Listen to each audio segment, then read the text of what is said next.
Hey gardeners, happy July. I hope you're staying cool. Midsummer brings a lot of beautiful blooms to the garden, but with that you have to upkeep on your pruning. So today I thought I'd talk a little bit about pruning and the best practices depending on what it is that you're pruning. I'll start with annuals. You probably came in spring and you shopped a great selection of annuals for your pots and your hanging baskets, flower beds. It's definitely time to start pruning that to make sure your flowers bloom all through the rest of the summer and into the fall. A classic example that you might have in one of those containers are petunias. You'll notice when the flowers are spent, they just turn brown and wilty and they close up.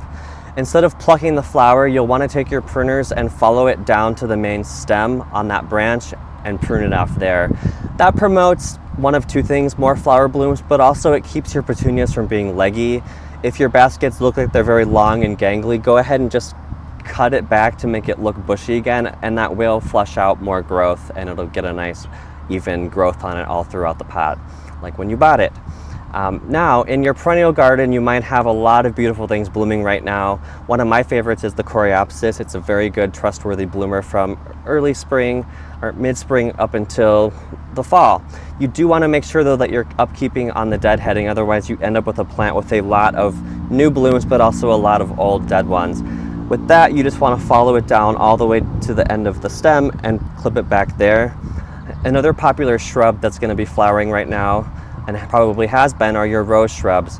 You definitely want to make sure you prune that properly so that you're getting the most blooms on the plant, but also that you get more blooms into next year as well. And we'll talk about that a little bit up close here. You probably already have your favorite pair of pruners, but if you don't, we have a good selection here in the store with different options depending on what it is you're pruning. The biggest thing though is when you're pruning your things, you want to make sure that you're cleaning your pruners with a rubbing alcohol in between each pruning to make sure you cut down on spreading diseases.